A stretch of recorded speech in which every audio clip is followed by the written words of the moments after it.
карт-бланш. Сейчас вся верховная власть в стране фактически принадлежит вам. Вы, используя режим чрезвычайного положения, конечно, сейчас можете нарушать гражданские и политические права всего населения страны, используя российские оккупационные войска. Но это, я думаю, не будет вечным. Ваш политический авторитет среди населения Казахстана очень низкий.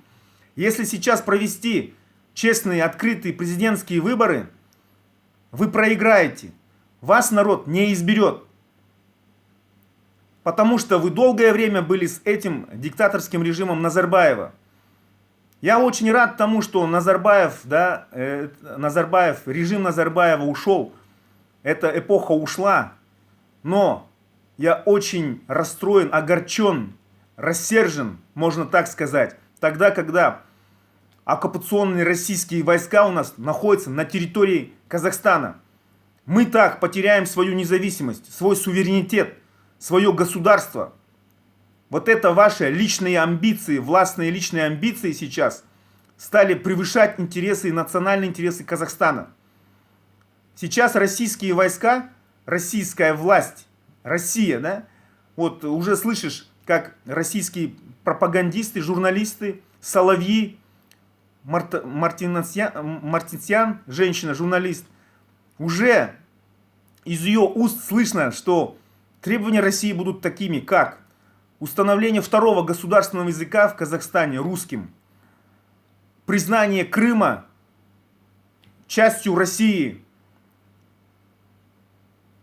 и еще будут требования России. Скорее всего, она будет использовать это свое сейчас положение, доминантное положение в Казахстане, используя вот эту власть Токаева. Поэтому, Токаев, я требую, чтобы вы вывели оккупационные войска России. Мы, население страны, сами защитим нашу страну. Какого-либо вторжения на территории Казахстана со стороны иностранного государства не было. Поэтому оснований для введения оккупационных войск стран-участниц ОДКБ нет.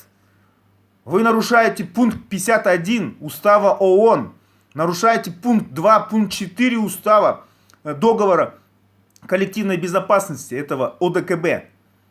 Вы не имеете права в борьбе за политическую власть использовать российские оккупационные войска. Поэтому я считаю, незамедлительно вам необходимо вывести российские войска. Сейчас эта ситуация, да, для меня напоминает Венгрию 1956 года, Чехословакию 1968 года. Мне напоминает эту ситуацию на Украине 2014 года. Нельзя допускать ввода российских войск. Российские войска сейчас в Сирии находятся. То, что было на Украине, в Донецкой, Луганской областях, это недопустимо. Население Казахстана, прошу также подумать о том, как дальше сложится судьба активистов, политических активистов, настоящие народные представители. Вот в Актау был задержан, тайно был задержан лидер народного вот этого возмущения Амин Елюсинов. Судьба его неизвестна. Где этот сейчас Амин Елюсинов? Поэтому властям Актау необходимо предоставить информацию, предоставить возможность родственникам встретиться со своими близкими, которые сейчас задержаны, которые находятся сейчас в полицейских участках, в ИВС. Они не террористы, Токаев. Это люди, это представители народа, которые требовали гражданские, социальные, политические права защитить. Требовали отмены повышения стоимости цены газа. Как они могут быть террористами? Да, Дикий Арман и его окружение, возможно, они и являются провокаторами, дестабилизирующей ситуацию, но не весь народ. 20 тысяч террористов. Требую освободить всех политических заключенных, арестованных, которые требовали социальные права. Я не требую освобождения Дикого Армана и его окружения, нет. Они, в моем понимании, скорее всего, являются провокаторами, дестабилизирующей ситуацию. Но не все население страны, не 20 тысяч алматинцев, жителей Тараза, Кызылорды. Это недопустимо. Необходимо исполнить все социальные требования граждан. Отмену утильсбора, отмену стоимости высоких цен на газ, бензин. Очень высокие цены на бензин. Присоединяюсь ко всем требованиям, социальным требованиям людей. Необходимо провести в стране политические реформы. Глубокие. Провести выборы. Выборы в президента, выборы в парламент, народный парламент. Нынешний парламент это парламент, не отвечающий интересам народа. Если, Токаев, вы хотите что-то сделать хорошее для своей страны, выгоняйте, хватит, убирайте оккупационные войска России. Это наше требование, требование политической оппозиции, требование политических активистов нашей страны. Мы потеряем независимость, мы потеряем свою государственность. Там, где Россия, там, где российские войска, там всегда угроза потери суверенитета. Это тоже необходимо понимать нам всем.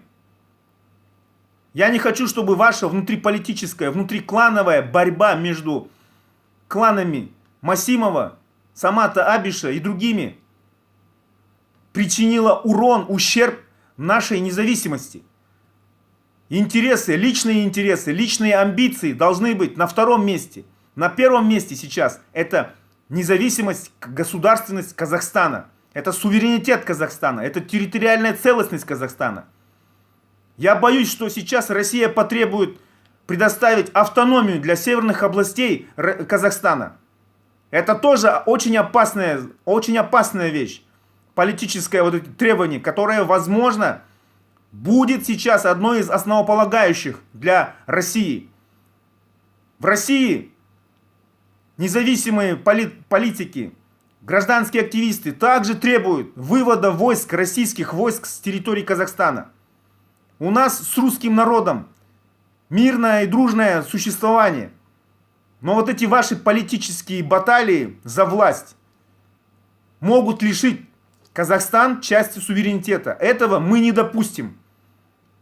Этого мы никогда не допустим. Не будет того, чтобы Казахстан, независимое государство, потеряло свою независимость. Этого не будет.